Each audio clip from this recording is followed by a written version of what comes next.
Do you hear something? There it is again. Yeah. I wonder what that is. What is that?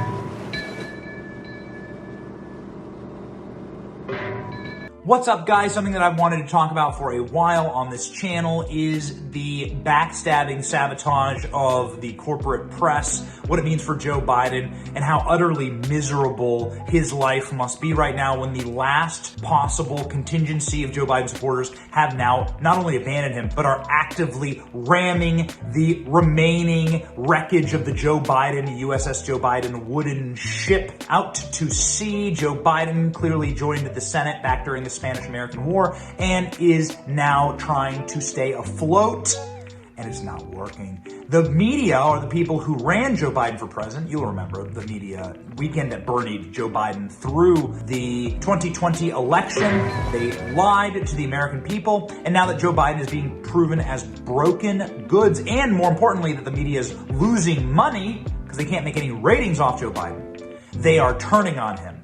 The most savage thing I've ever seen broadcast on CNN is 60 straight seconds of just jaw-dropping Biden wreckage by an author that they had come on. The entire CNN panel left jaw on the floor. Check this out.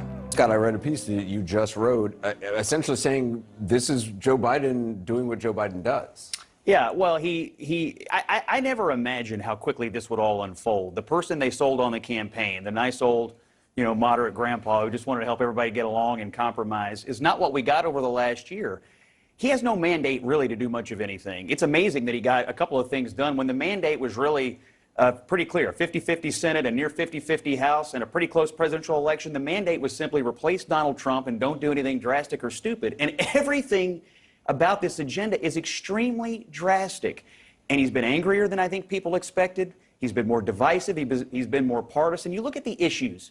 We built 5 years of coverage on Trump out of Russia, COVID, and democracy.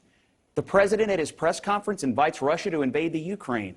We got more deaths under Biden than Trump. And now we have the president and vice president and leading Democrats question the legitimacy of the 2022 election. Are we any better off on these three issues that we crucified Trump over? I think he has a lot of political problems, and an AP poll came out this morning. Only 28% of Americans want the sitting president to run for re-election, and fewer than half of Democrats. This is a disaster. But it doesn't end there. You can see that there was no response, really. CNN just left going with their maw open, looking into the middle distance. It doesn't end there. It happened again and again and again this weekend. And this is what has the Biden administration in complete panic. It's why I think that they're pushing this Supreme Court retirement for Justice Breyer. Poor Justice Breyer. He's done nothing but be a good little chalice holder for the left inside of the Supreme Court. But he's a white dude, not woke enough. And Joe Biden has to get his historic moment. That's what it's all been about. And so as the polls collapse and as the narrative shifts, they are so desperately trying, and they see that their best friends in the corporate press have all backstabbed them. They are now in desperation mode. We have said it time and time again. Desperation mode. It's going to get worse. And it gets worse when you watch clips like this. Here from Chuck Todd this last weekend, talking about how the Democratic Party is essentially in the red zone, in the zone of pure meltdown panic.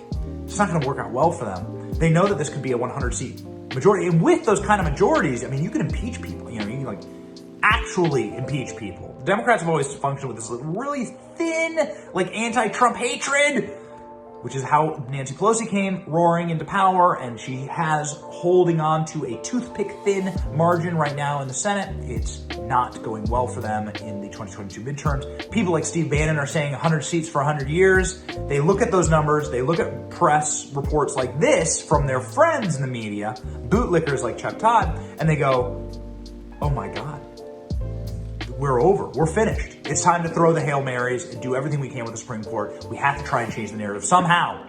And so this is what they do. Check out this report from Chuck Todd, which I think really sent everyone running with their hair on fire into panic mode in the Biden White House.